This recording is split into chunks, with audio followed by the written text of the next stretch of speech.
All right. Hello, everybody. This is being recorded. Something I mentioned at the beginning of every single webinar is watch it again. Not necessarily this poor man's covered put, but one of my other ones. This one, we are specifically working on a different traction, if you will, where we come up with an assumption and then that leads us down the road to the right option strategy. So yes, we are talking about the poor man's covered put, but I want to go through this like we are on any given day where we come up with a bearish assumption or a market direction and then find what option strategy fits that assumption the best, because there's little nuances in our assumption that we need to kind of drill down on in order to figure out what is the best strategy for that assumption. So this is going to be the poor man's covered put. But let me get a couple of things out of the way today.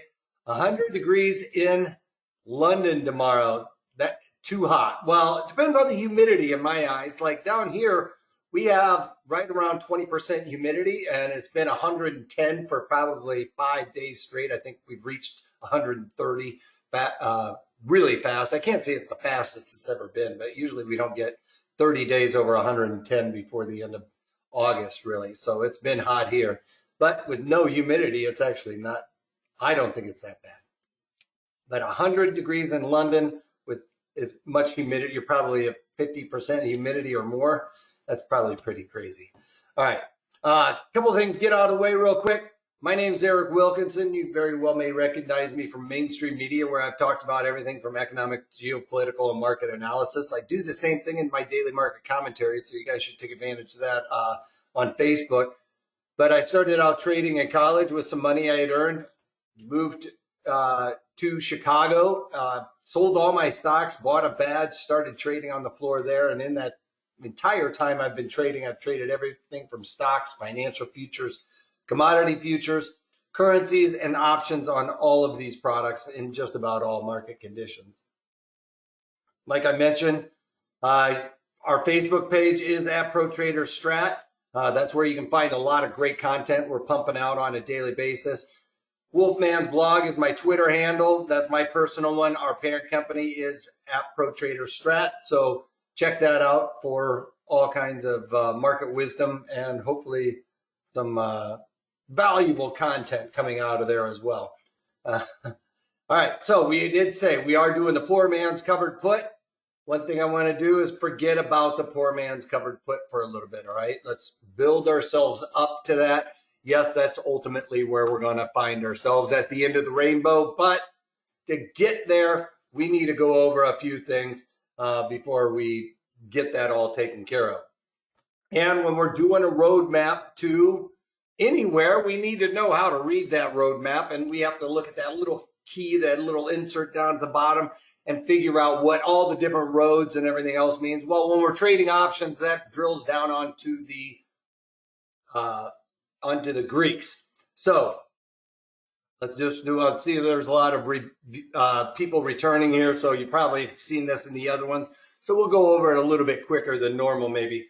If you get lost or have any questions, feel free to reach out at any time throughout this webinar. I'm keeping an eye on the questions box over there. So if you want to ask a question, feel free. I'm not going to make you wait to the end of the webinar in order to ask those questions. I want to make sure everybody is clear of concept before moving on to the next thing. Also, yes, you can close out that window. It's not going to shut down anything. You can get rid of my mug. I do have a tendency when I know that that camera's on to kind of talk with my hands, and maybe that's more interesting. I don't know. All right, so Delta.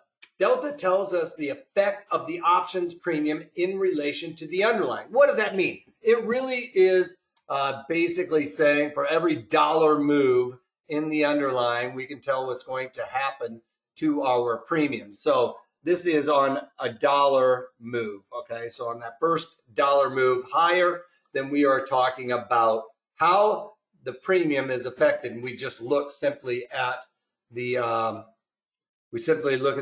montage. And let me pull this over here. All right, so we pull over the option montage, and we're going to look at XRT. Actually, you know what? Markets are really wide right now. So when we're doing all of these, when I'm going through my guidelines, you can see what happens to the options markets after the close, right? So after the close, everybody cancels all their bids and offers. So we need to really look at this during open market operations. So let's close this down. Thankfully, I took a screenshot of XRT right before the close so that it didn't get affected that much. And so what we're going to look at is delta in relation to what happens to the underlying premiums. So if we look at the 50 delta here, or sorry, the 50 strike, we can see that delta, which is this column right here, delta affects our options premiums corresponding across the board, right? So on the in the monies and the out of monies, you can see in the money, they get bigger. The deeper in the money, the more it gets. It gets up to about 99, sometimes 100. And that means for every $1 move in the underlying, so this goes from 49.65 to 50.65, so $1 move higher. So we've got $1 move. That's the first dollar, okay? So 49 cents goes into these premiums over here. So on that first dollar move higher, we're going to be looking at going from 179 to basically 228. So 228 would be our bid on XRT 50 calls if we got a dollar move higher, right? And then the offer would be basically 237, is that right? 236. So that first dollar move higher, 49 cents goes into the calls. Well, we look over here at the delta on the puts, and those same 50 puts, it's 51 cents. But notice that there is a negative right there. So that first dollar move higher, we move $1 move higher, 51 cents comes out of our premiums because it's a negative. So basically, we were looking at that first dollar move higher. We're looking at 116 on that bid on the puts. That 116 would then become 165. So then we're looking at 165 on the bid side, right? And then on the offer, we would be looking at 178, right? Because 51 cents is coming out of those on that first dollar move higher. Flip side, if we get all of these rules are assumptions or have the assumption of a move higher, okay? So delta, gamma, theta, and vega, all one notch higher, okay? So if we got that one notch higher, we look at these for what they are, face value. But if we got a negative $1 and we went from 49.65 to a negative $1 move, we're looking at 48.65, right? So on a dollar move lower, then these premiums would then, on a dollar move lower, lose that 49 cents here. So then we would be looking at $1.30 on the bid, right? And then on the offer for the same corresponding calls, we lose 49 cents out of there. We're looking at $1.68, right? No, 49. So we'd be nice math, right? Let me think about that. Dollar move lower, $1.30, $1.38. Wasn't that hard. $1.38. So that would be on a negative move, right? Because a minus $1 plus a positive delta makes that a then negative delta. And vice versa, you flip over there to the put side, we can see that a dollar move lower, we've got a negative delta there. That makes that a positive delta for that first dollar move lower. So then we're looking at going from, on those 50 puts, for that first dollar move lower on the call side, it would add in to there. So then our 50 calls would then be 51 cents more. So we're looking at 267, right? And then 51 cents in on there, we're looking at 280. All right. So that's on a negative dollar, because a negative dollar plus would make that then a positive delta on that instance, right? So then those premiums then therefore increase. All right. All right. So Gamma, easiest way to think about this, gamma goes with delta on number $2. All right, dollar number 2. All right, however you want to think about it. This was dollar number 1. All right, now we've moved by $2. Okay, so on that $2 move, then all of a sudden we're going to be looking at, if I can find my cursor here, and I'm going to erase all this. Dollar number 2, or at least the puts. I'm going to erase the negative move here. All right, so back to the pen. So gamma right here is what we're talking about, and you can see gamma is, we said goes with delta, right? So we're talking about, since we're talking about dollar number 2, get rid of all that. All right, we're now trading at $51. Now we're talking about $51.65 because this is now a $2 move, right? $2 move higher, and we're trading at $51.65. So now gamma goes with delta. So now we're talking about this move being 57 cents on the second dollar move higher, right? So first dollar move higher, our bids went up to $2.28. Now we're adding into 57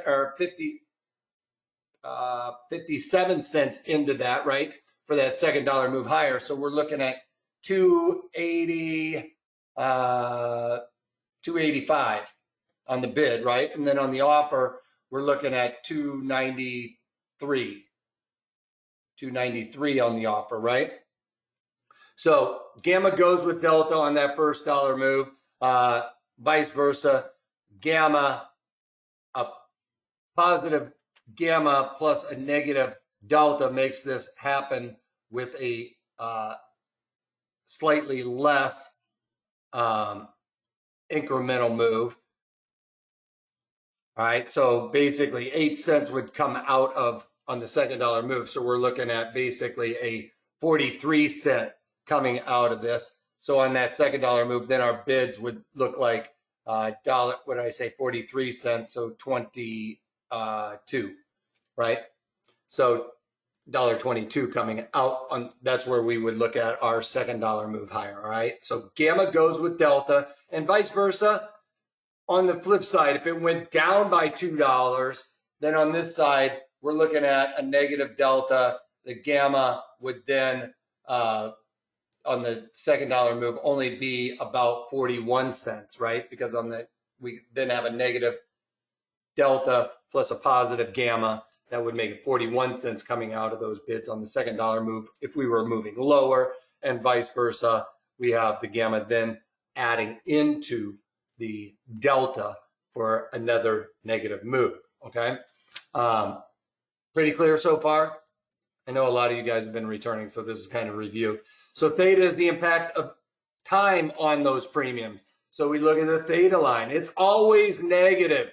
It's always going to come away. It's what we used to say is theta is the thief in the night that come and steal our premiums, right? He always is nibbling away. You can also see that theta right here is about 2 cents. We go further out in time, you can see theta out there is a lot less. It's about half as much, and you're going to see that consistently. Theta is a lot less aggressive further out the timeline than it is nearer to the moment. And, you know, on the ones that are expiring, you know, in 15 days, we'll probably see like 4 cents. So it really starts getting aggressive the closer we get to expiration.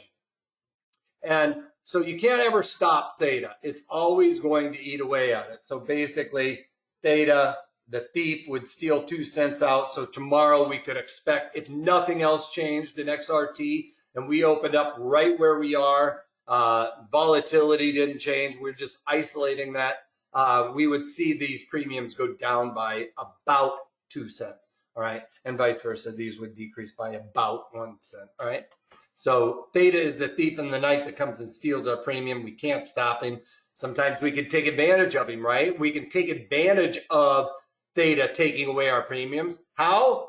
Well, if we sold it, if we sold high, we want him to pick away at those premiums. So those would then go down. That would help us. That would help us get to profitability, right? So we want the theta when we're selling premiums, and we want to limit that theta when we're buying it. We don't want that headache of the theta component.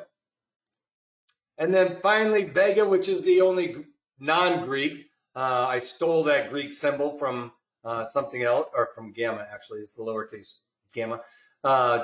Vega is the measure of what happens to our premiums over time. And I want to actually go to this.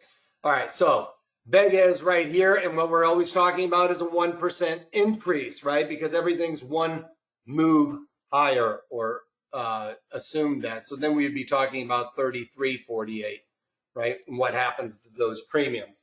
Now over on the calls, the volatility, and this is just 1%, just 1 percentage point increase, which is a small incremental move, you guys. You know, a half percentage point, you could think, okay, well, then it's about 3.5 cents, right? Because this Vega is 7. But we're talking about a 1% increase in volatility, then our premiums increase by the corresponding Vega. So they would increase by 7 cents. So we would then be looking at this being about 186 on the bid, and 7 cents to the offer would then be 194, right? Same goes over here. You can see Vega is positive. Anytime it moves higher, it's going to increase our premiums on the puts and the calls. And you can see that volatility would increase these premiums by 7 cents, and we would then be looking at 223 on the bid and 236 on the offer. All right, so that's just 1 percentage point. These will have a tendency to move in 3, 4, maybe sometimes 10 and more percentage points. And you know, you can imagine if this went up to 42, 48, then we would be getting 10 times this. So 70 cents would be going into those premiums. That's if nothing else happened, right? Just the volatility around XRT started increasing dramatically. Now, we talked about theta is less aggressive further out in time. Well, volatility, generally speaking, 99% of the time, is going to affect those further duration options more than the nearer duration options. So you can see that the volatility coefficient out here is close to 2 times as much. So for 1 percentage point increase out here, then we're talking about 12 cents going into those premiums, right? So start putting this together. If you want to limit theta, if you're buying premium, you want to limit theta, it's less aggressive further out the time horizon, and volatility is greater, or a greater effect on it, then when you're buying, you want to kind of go out in time, right? Because as volatility increases, and you also want to do it when it's relatively low if you're buying, because when you're buying it, you want to pay cheap, right? Which means that if volatility is really low, then you're thinking about buying. And if you're thinking about buying, you want to limit theta decay and take advantage of volatility expansion. Then when you're buying, you want to get further out the time horizon. Now, when you're selling premium for a collection, you're thinking, I've got high volatility. I want to take advantage of that volatility coming out. I want to sell nearer duration so I can take advantage of that volatility coming out. I can take advantage of that theta decay. And when premiums are juicy, that's how you can really see that money come in, that volatility comes out, and you're making money quickly, or at least more profit. You're in profitability quickly. All right, so we've got the key taken care of. No questions there, right, on the Greeks. So we're going on a road trip. We've already talked about this. 85% of the people spend more time planning a road trip than they do planning their financials for the year, their retirement or their portfolio for the year, which is ridiculous, right? I mean, that's where our money is. So to correlate that, let's do this as if we were looking through our portfolio. We're looking at all of these stocks. All of a sudden, we find a couple of ideas that we want to implement into our portfolio, a couple of assumptions. And with this one, we're basically looking at going down to XRT land, right? So XRT is here, and this is me or my portfolio, and I believe I want to go to XRT, which is what? It's down south, so that means we basically have a bearish assumption. We're looking at a bearish assumption if we're looking at going down the road or heading south, right? So what we want to do is start thinking about our assumption of XRT being down here. We've got a bearish assumption. Now we've got to start plotting how we're going to get there. What's the best way? What are we looking at with XRT and drilling down on that? I've got a bearish assumption. Now we need to start thinking about the whys. We have that bearish assumption and whether or not it's a good trade. We need to figure out our strike location, all of that stuff, right? Which is really just kind of plotting our way down to XRT. We're just going through the process here. So first thing we think of is we know where we are. We know we have a bearish assumption in XRT. First thing we need to know is XRT a good destination to get to? And, you know, so when you're looking at where you're going to go, and this is XRT, let's say, you know, you can see there's a lot of things going on. You got Long Beach, you got Old Man's right here. You've got Pendleton, which is, I forget what the name of that one is, but I'm talking shore breaks here for you guys that are surfers. But so shore breaks down there. I've been to Old Man's, and I can't remember what all the other ones are right offhand right now. Old Man's is the reason why I can remember that one, right? It's a pretty mellow break is why they call it Old Man's. So what I'm saying here, is there a lot of things going on in XRT? Is there a lot of eyeballs going on there? So what we do is we need to go and look at our option montage and see if I'm going to go to this one because we already know that the markets are really wide. So what we're saying here is there a lot of things going on? A lot of volume and open interest. And yes, we could flip over to clicking down on this arrow key here and say volume and open interest is what it is. And see if there's a lot of stuff going on there. But my rule here is any stock that's if it's less than $100 stock, all right, which this is, we can see it's 49, it's less than $50. So it's less than $100 stock. We need to have the option montage with, you know, the spot month, which is about 35 days to expiration is really the quote unquote spot. But, you know, closest to that, you know, the closer duration options are about 15 days to expiration. And, you know, there's just not a lot of premium left in those options because of theta, right? So what we're going to do is look at the ones that are closest to 35 days for this one.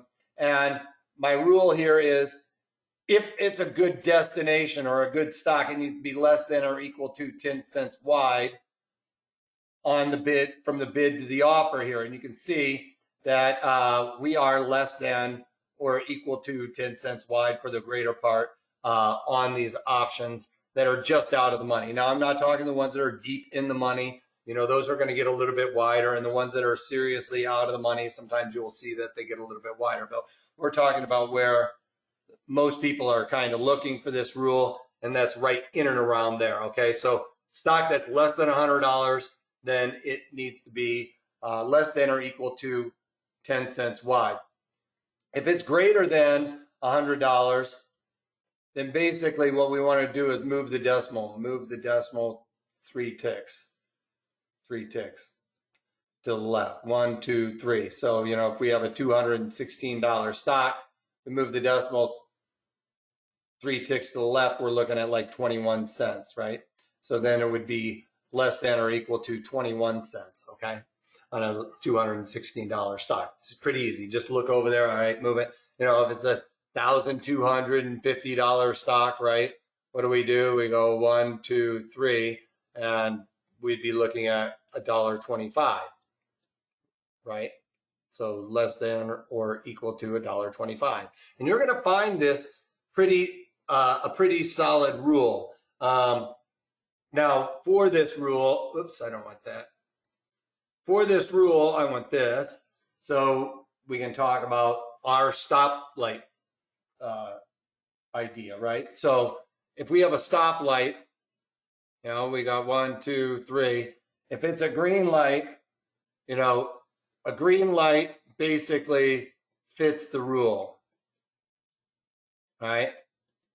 And a yellow light is 2 times the rule. 2 times the rule is yellow. So we look at that. A red light is basically going to be 3 times the rule. That means stay away, right? You know, yellow lights are proceed with caution. You know, there's not a lot of eyeballs in something that is 2 times that rule. Those bid offers are getting a little bit wider. You're going to have to do a lot more price discovery. This strategy, I've got a couple of tricks of the trade that can, you know, if you have the yellow rule, then, you know, we can figure out pricing with this strategy relatively easy to know whether or not we're pricing our options correctly. Not all strategies allow for that. So, you know, this is a general rule for all of those things that we want to keep an eye on. All right. So, general rule of thumb there. Now, destination is good. We've determined that. Next thing we want to look at is the environment. What is the environment? Not is the environment. We already know we've got XRT and we want to be bearish in XRT. And you guys, this is not a solicitation for you guys to go out and start shorting XRT, all right? It's at all-time highs and, you know, earnings have been pretty good. But, you know, I'm talking from my standpoint here, how I'm looking at it, all right? I'm not trying to get you guys to jump off the cliff. But around XRT, I'm bearish. I've come to the conclusion I can trade options around this underlying because it's got pretty good markets. There's a lot of eyeballs. It's good destination. Now, the environment. The environment. Low volatility means it's sunny. There's nothing going on, right? Volatility is a fear factor gauge. When volatility starts rising, it's because our blood pressure is starting to ramp up. Why? Because people are fearful. They're putting on puts. They're buying different option strategies, and when they're buying without really thinking about it, it means they're jacking up the price, right? And volatility is basically reflective of pricing, right? You know, Black Scholes, you know, you got to punch in volatility. You know, is it the chicken or the egg kind of thing? Does volatility determine price, or does the price and Black Scholes, all of that determine, you know? Volatility is determined by price. So Black Scholes has its problems. One of the things is volatility is determined by us and how you're purchasing and selling options, or if you're even buying them or not. So low volatility, think about it as it's clear skies. There's not a whole lot going on. Low volatility. High volatility would be when it's rainy, it's, you know, it's thunderstorming and stuff like that. Now, we are bearish in this strategy. We want, all of a sudden, we're looking at all this stuff. We see that it's low volatility. So now we're starting to think, right? I kind of already went over this a little bit. We're starting to think it's low volatility. We can see XRT is low volatility. How? By looking at the, sorry, sidetrack for thought process there. Let's take a look at the chart. Low volatility. How do we know? Because we're looking at implied volatility, all right? Now, implied volatility right now is trading around 40 for XRT. That doesn't tell us anything about if volatility for XRT is low or if volatility for XRT is high, all right? It's just telling us implied volatility is 40, all right? Something like Tesla, implied volatility is never really getting down to 40, okay? So for XRT, that's really low. But, or sorry, for Tesla, that would be incredibly low. For XRT, we can see that's really not super low. So what we need to do is come out with our with a mathematical equation to determine this. Now I have the script that goes over here to the side that it calculates it, but it's calculating it based on all the events that happened before Corona. Now, one could say that Corona is creating a whole new volatility paradigm. All right. So what we would need to do is look at XRT with where this new environment is. You can see that it's relatively a low area for XRT recently, would have been a relatively high area last year. So we need to, I'm in the camp where I need to kind of discount where it was last year when none of this problem was really happening. Now, is this spike a black swan event? I kind of believe that is too, because we're starting to learn more and more about this whole thing. So, can we discount that? Yes.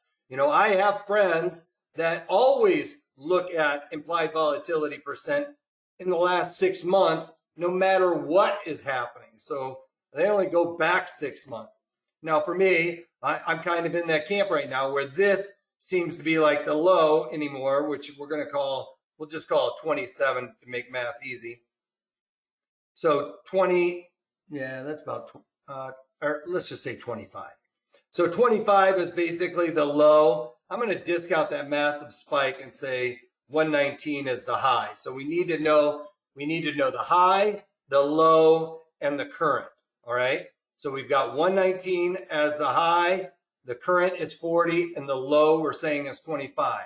So when we're looking at this one, we're going to pull up so I mentioned this, we've got current, I'm going to switch this to white, just so we can see it. So current IV, right? We got current IV minus, I said the low IV. And we take that sum and divide it by the sum of the high IV minus the low IV. Right? So high IV minus low IV. We said this was 40 minus 25, 119 minus, fine. Talking to myself, minus 0.25, right? So we get out our calculator here. It's not going to let me bring it over. And basically, we're looking at 15 over over 90. What is that? 90. Brain fart. 119. I'm getting red face because I can't do simple math right now. 94. Right. So 15 divided by 94 basically will tell us what percentile that's in, and we're going to be looking at 15 divided by, we're looking at basically 16%, right? So what is that? That tells us that the current IB is only in the 16th percentile of the entire range, all right? So if you think about it as, if it were at 119, that would be at the 100 percentile. And if it was at 25, that would be at the 0 percentile.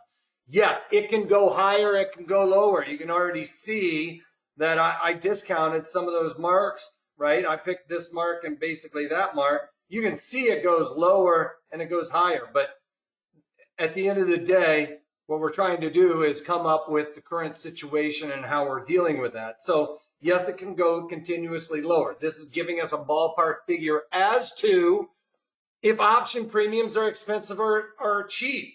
And by looking at this point here, are they expensive or cheap compared to where they've been in the past? Well, we can at least say they're relatively cheap, right? This might be about with all of this added in over here, might be around 21, 22 or something like that. That's still pretty cheap.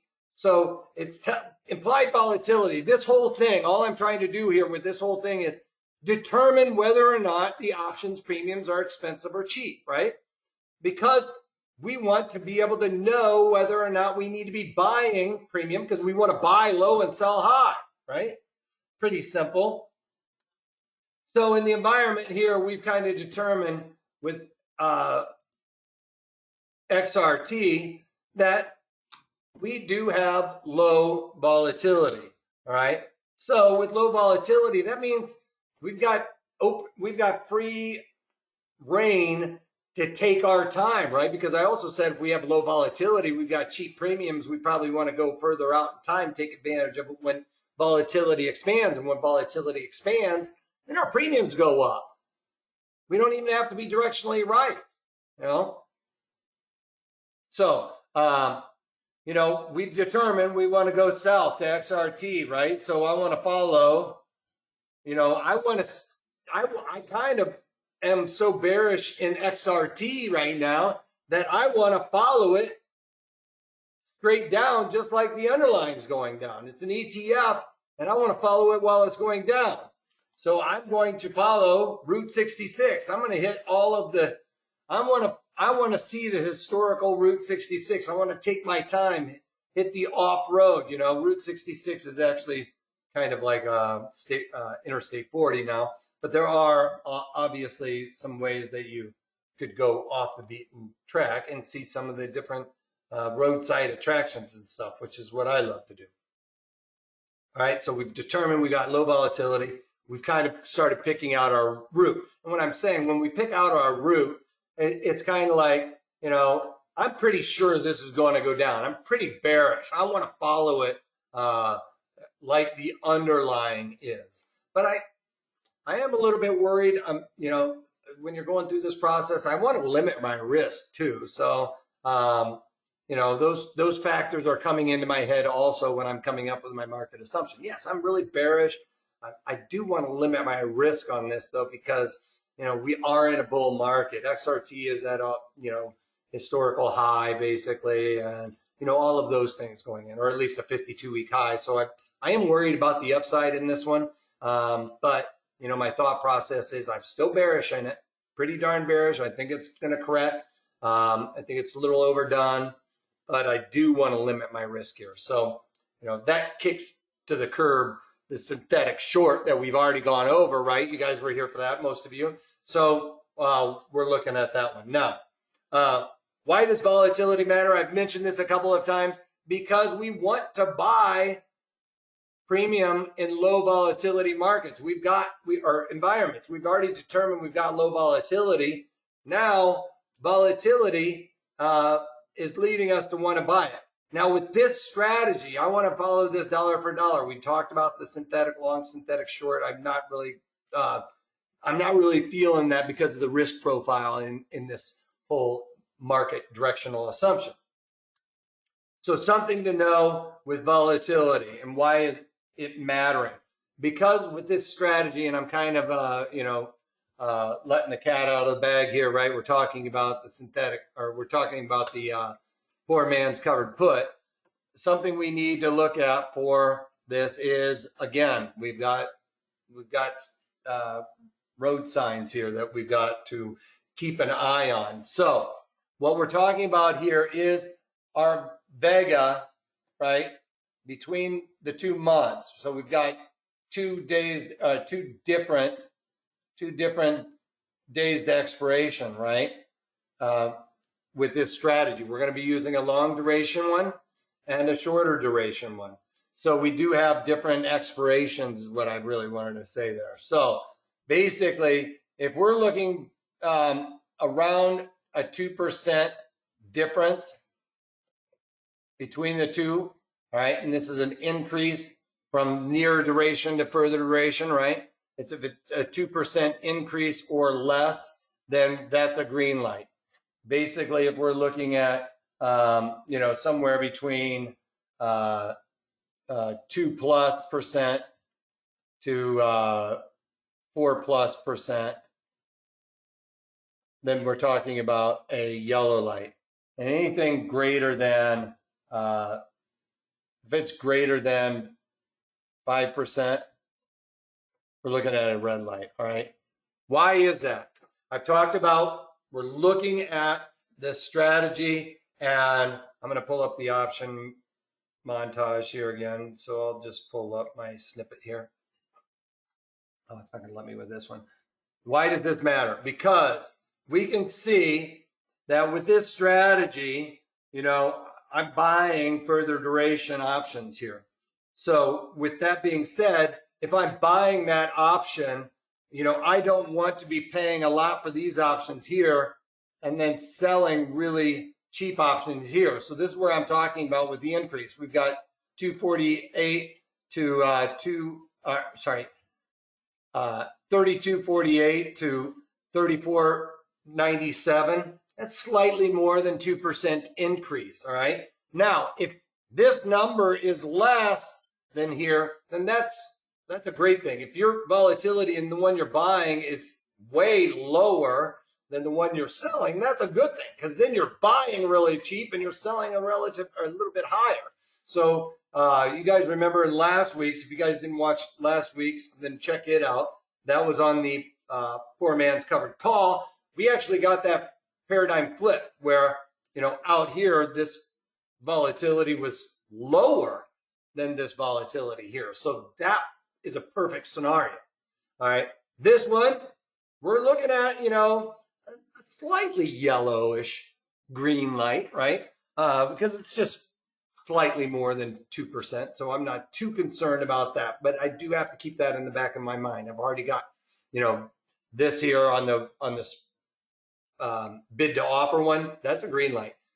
Now we've got kind of a yellowish light. Just keep in mind, you get too many of these yellow lights, we have to really proceed with caution with this strategy and maybe look at some other strategies that we should be maybe putting in and around this underlying. All right. So why don't you want to change? Oh, because I got the wrong one up. I went 2 minutes. Let me slide over. Come on now.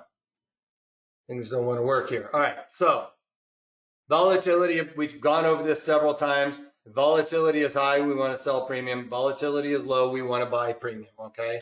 We know we have low volatility, so we're thinking about some option strategies where we could buy calls, buy puts or something like that, because we got a bearish assumption. That means we need to get further out in time. And what's our duration? Well, our duration is we want to hit all these stops, so that's going to take a long time to get there, right? We want to hit all those stops, take our time. We want some longer duration for that.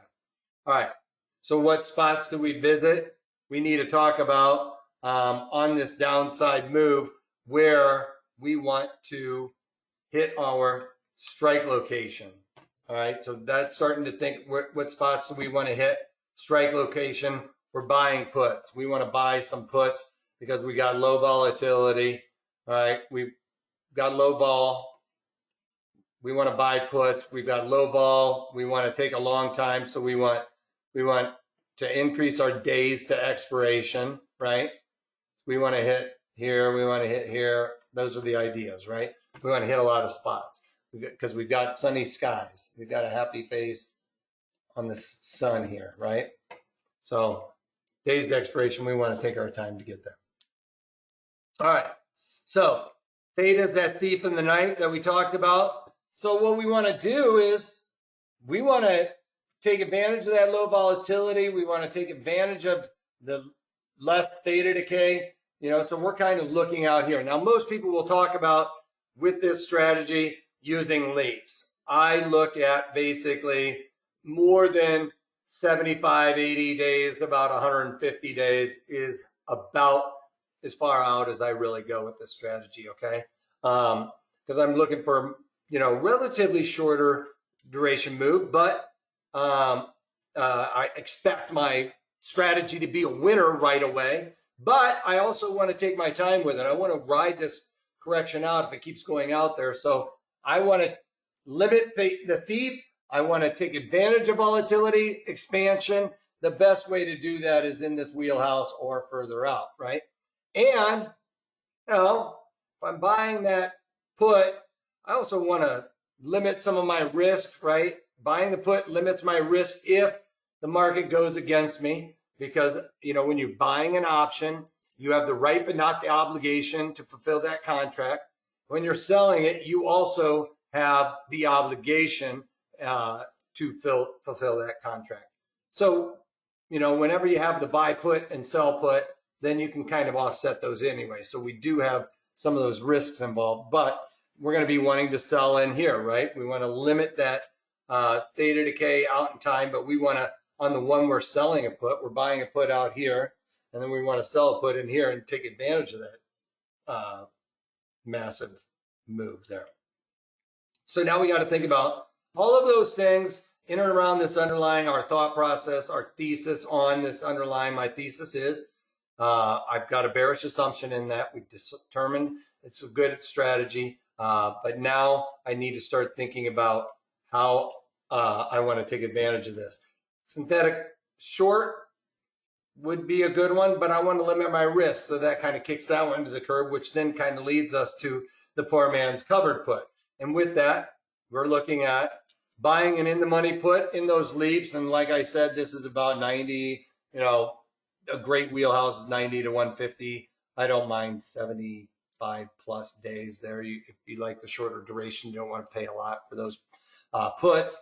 And then the spot month. And so this is, you know, in and around 35 days to expiration is kind of what we're looking at. We don't have that every single time, so you just kind of look at the ballpark, what's closest to it. Right now in our wheelhouse, we're looking at about 45 days to expiration. I don't want to go to the 15 days. It's just, there's no premium in it. We'll go over that here in a minute. Now, let me speed things up a little bit. Why use option in place of stock? We don't have to pay the dividend with this strategy. If you synthetically short something and then put a collar on around it, which is basically what this is, collar would be buying and selling a put to, collar would be on a short would be buying a call and selling a put to kind of limit that risk on those parameters, but you would still have to pay the dividend if that came in. Reduced risk, why? Because we're limiting, and that this is as if you would have just shorted the stock. You're limiting your risk by having that defined risk. This is a defined risk strategy. Reduce capital requirements. Anytime you're using options, you guys, you are reducing your capital requirements, which then, you know, if you're reducing your capital requirements, you have a higher return on capital. It'll allow you to create a more diverse portfolio because you have more money to allocate in other places, right? And you also have a higher probability of success with this strategy than you would with this going out and shorting the underlying. Disadvantages, you got to stay advantaged, or stay in the cycles for a long period of time, 90 plus days. There's going to be earnings in those, all right? So you will have to stay active in those if you plan to keep this for a very long time. Now, it doesn't necessarily mean you have to, but if you're riding this out into the sunset, then you basically do.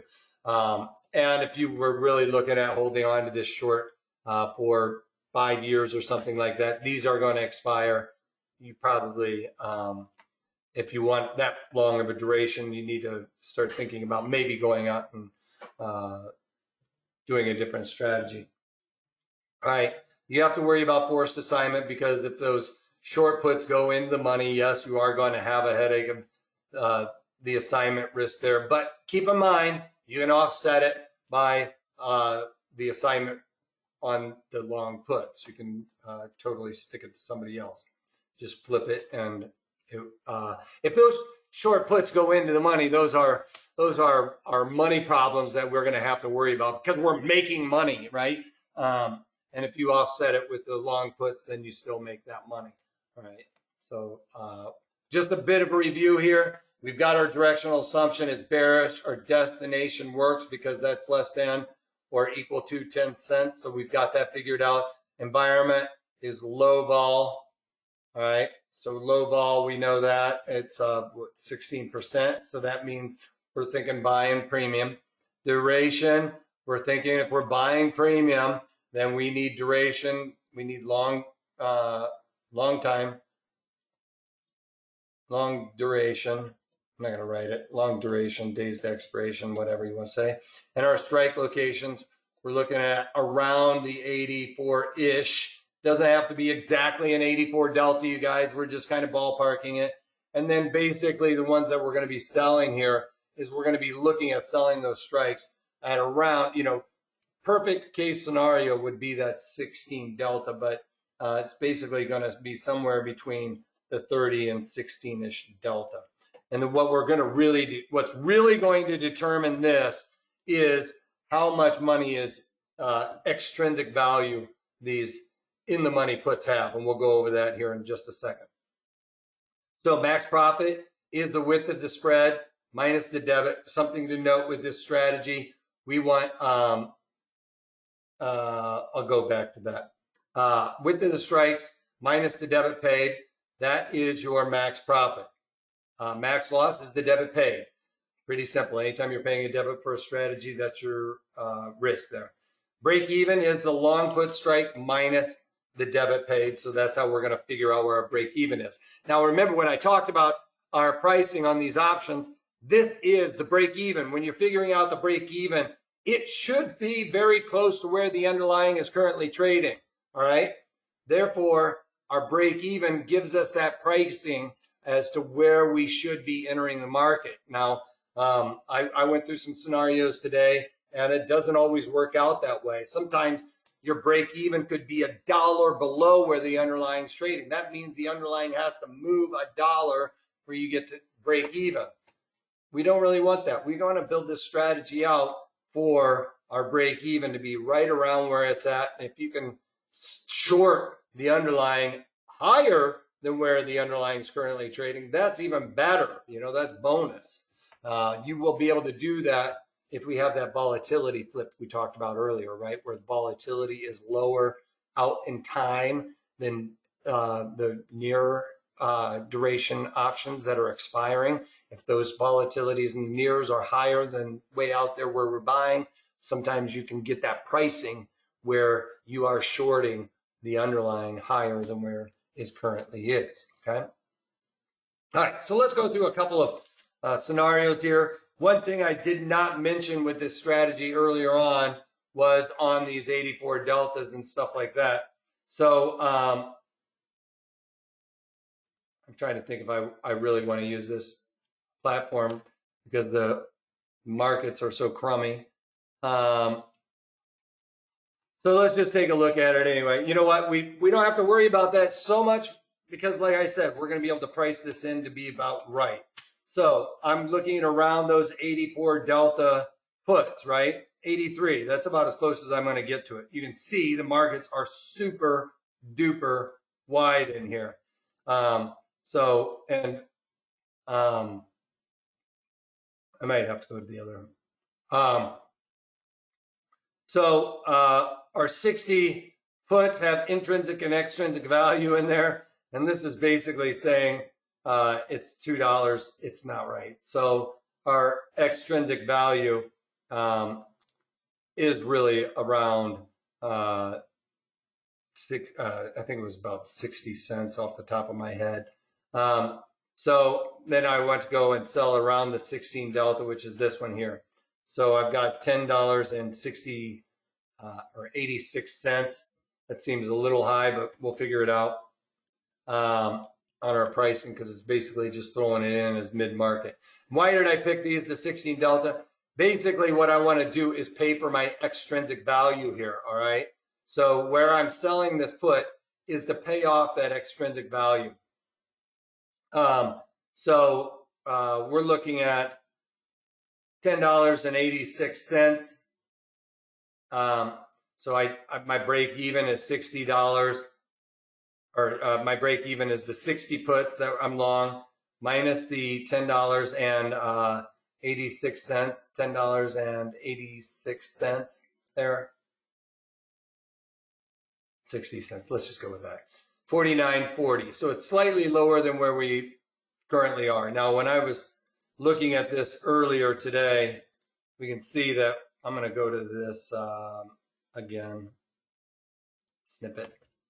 Let me see if I can erase all this stuff real quick. Give me an eraser. Erase it all. Erase everything. You can see when I was looking at this strategy that I picked those strikes for a reason. All right, so we can look at the puts here. Go to the pen.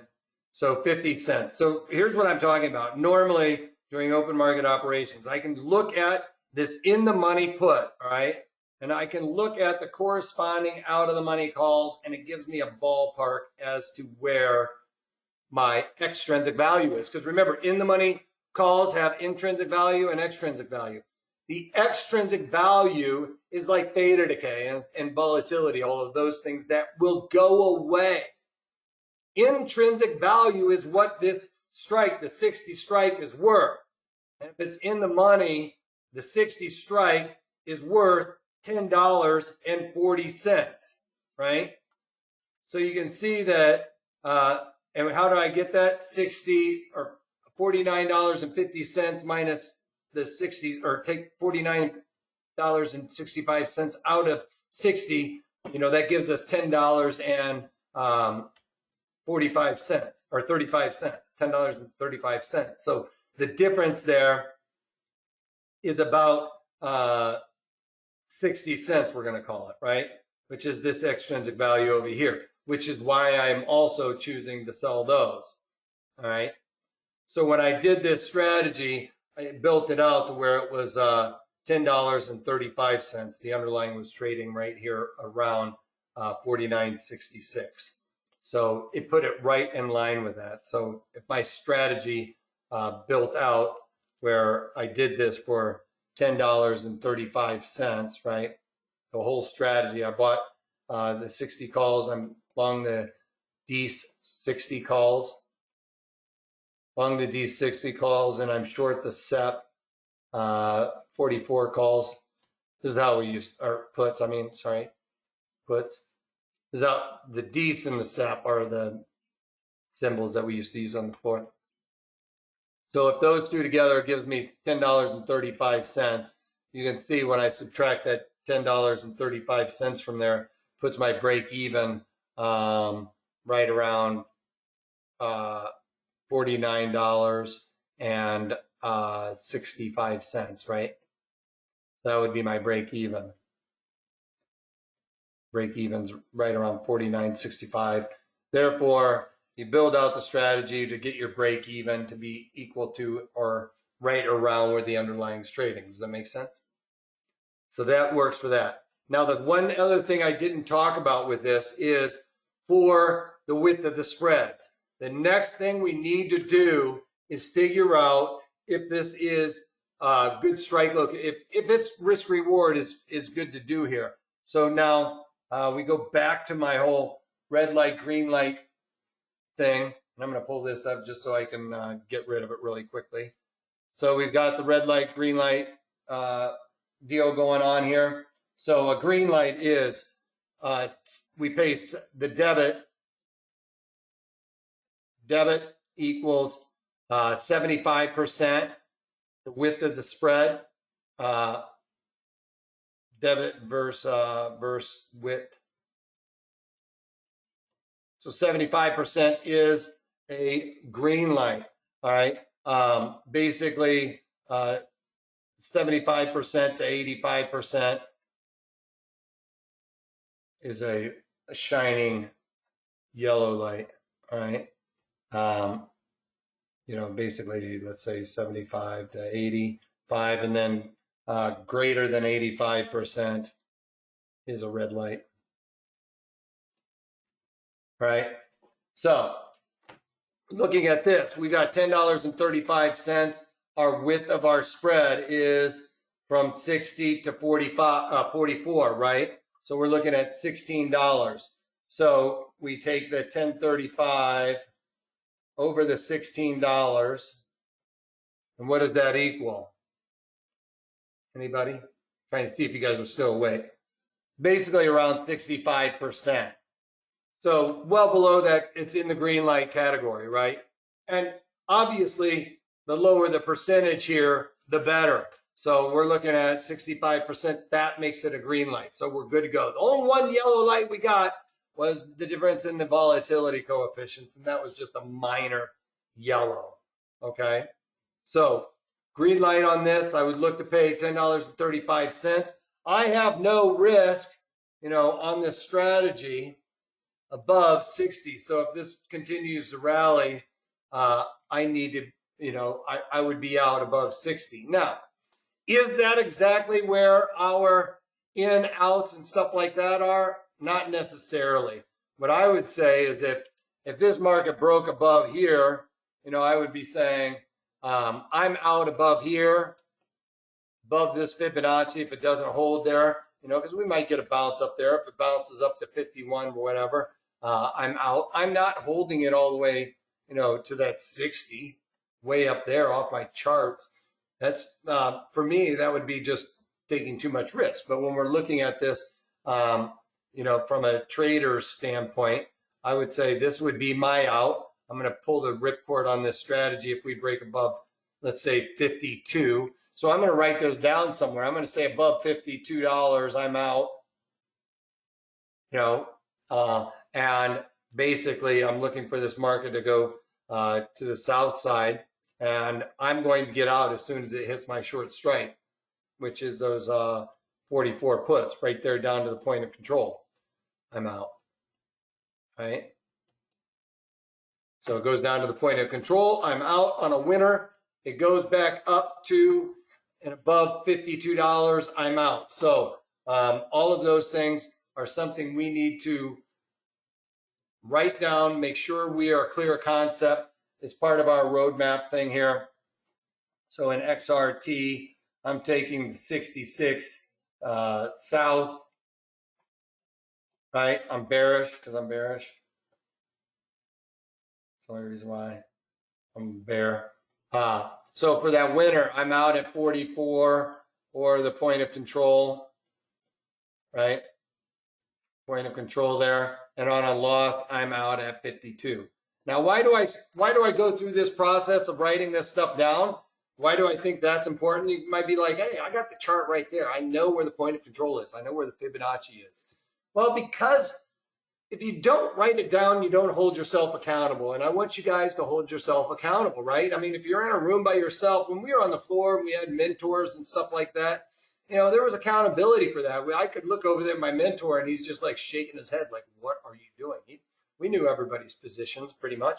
But when you're in a room by yourself and you've got your own portfolio and, you only talk to your friends about winners.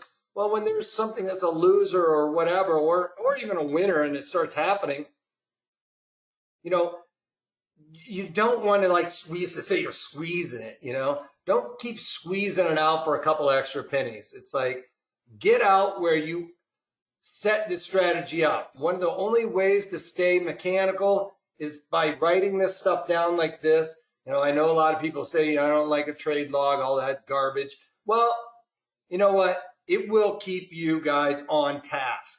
All right. I do it.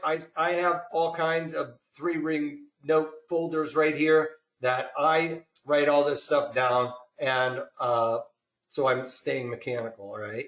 I know that I'm getting out. If you just have it in your head, you're going to have a tendency to try and squeeze out a couple more ticks. And that's usually where it goes wrong. So I would implore you guys to write these things down as you're going through it. All right. Anybody else have any other questions before I move on? Pretty simple, right? But you might need to watch it again just to take notes the second time through maybe, or if you were taking notes through this, to just watch it once now that you have your notes, and it will help you remember it. It'll really catch on. Alexander says he likes this strategy. Well, I got some other ones for you guys. We're in earnings season. So it's not too late to take advantage of earnings season. And these are all the strategies we have. If you want to watch this if you're watching this on tape delay, it's in the, you're going to have to punch that in yourself. But right now, I just put it over there in the chat window. Click on that. It goes through all of the different strategies we have for this course here for 36 bucks. trading options with, or trading earnings with options, I should say. We can go into these options or go into these earnings knowing how our probabilities are in our favor. Now, if you're watching TV, even my buddies out there are saying go out there and buy calls for XYZ stock for this earning, or that's what I'm buying XYZ stock stock options. You know, I go through in detail why that is a terrible, terrible strategy for earnings. And I have all my favorite strategies that I use for earnings in this. And like I said, I'm not just going out there and telling you, as you notice with this strategy, you can go online, figure out how to do a poor man's covered put, but they aren't going to give you strike locations. They're not going to explain to you why I'm using those strike locations. I talked to you about it. I'm using about the 84 delta because that's where I want to limit some of my risk. But, you know, I'm also doing the selling the put where? So I can pay for the extrinsic value so that I know my break even isn't super lower than we currently are. You know, I don't want to fight that uphill battle. So that's why I'm drilling down on this stuff for you guys so that you guys have the wherewithal to know how to set these up. So check out this earnings course. It's over there in the chat window for you guys that have watched this live. If you're watching, I see your question over there, Lawrence. Give me a second. But if you're not, you need to punch this into your URL. Also, if you have any comments, questions, or ideas for future webinars, reach out to us on the phone, 310-598-6677, or email us at trading@protraderstrategies.com. Now, Larry's got expiration of the short put. Great question, Larry. I usually use right around that 35 days to expiration for the short put. For the long put, I like to go out there and look for the outside of 75 is about as tight as I'm going to usually get, but usually 90 days to about 150 is the very extreme there. But one of the main things I want to look at for that short put, that expiration, is that I'm paying off the extrinsic value of my long put, because I want to buy that long put for about where its real value is. Okay, so that's one of my main concerns there. So you can go closer to expiration. You know, if it was like, you know, I don't think you would be able to pay off all the extrinsic value if you went to like 15 days to expiration. Plus, you're going to be really tight to where the underlying is going. But if you can, then absolutely. You know, you can go a little bit closer than where I just showed you, especially if the times aren't lining up exactly right. You maybe there's the closest to 35 days to expiration was 25 days to expiration, right? So then, yeah, maybe go to that 25 days to expiration, knowing that you might have to take that short put, right, and roll it one time, you know, further hopefully down the option montage, you know, further out of the money. Roll it down and out in time, collect a little bit more credit. That lowers your overall cost basis on this trade. If you're lowering your overall cost basis on this trade, it means you're jacking up your break even on it. All right. So you can really work this whole system, especially because you got that long put way out there in time. You can continuously roll this and roll it and continually pay down that debit you paid, which also increases your overall break even, right? If you're rolling that you're rolling that short put down the option montage and you're lowering what you paid for it here, you're basically increasing that spread, which increases your max profit, and you're lowering what you overall paid for it. You're lowering your risk. So that's the perfect scenario in this strategy, is to roll out that short put continuously in time. Is this being recorded? Yes, I just double checked. I'm looking over there at it. It's saying you are recording right now. So Edwin, I don't know if you showed up late or not, but everybody should watch this webinar at least twice, just because there's some nuances in there. I know I talk sometimes a little highbrow if you're a little bit newer. But I'm trying to cater to everybody that's been trading options and knows options, but they don't know necessarily all the levers and pulleys that I'm talking about. And then for some of you newer traders, it could be like, but I try to break it down into like simple to remember ways. So hopefully that helps for some of the newer traders. The second time through, though, I'm pretty sure you guys will catch up because I tried to say things over and over again, which may be seeming like it's a little bit redundant, but I'm trying to help you guys through all this. All right. Well, without further ado, I'm going to throw out the thank you for all you guys. Later webinars, I'll drill down on different option components, when and where I find those. Check out my daily market commentaries. Follow us on Facebook. You can check out some of the content we're throwing out there. In that daily market commentary, you guys, I'm talking about my trades, when, where, and why I'm putting those on. Win, lose, or draw. If I'm losing money on them, I'm talking about those, all right? I also get a little braggalicious like I did today about PIN, making an all-time high. I got that at $4.49 on the March 18th. So I bought that on a time where it broke below $5. You know, anytime you get a good stock that breaks below $5, you guys, one of the things there is hedgies, they got to puke out of those. They can't hold stocks that are less than $5. So sometimes those hedgies, they help you out. So, but yeah, mostly though I'm talking about the losers because those are the ones that are top of mind for us, right? You guys are looking at your portfolio, you don't really worry. There's no angst in the ones you're making money on.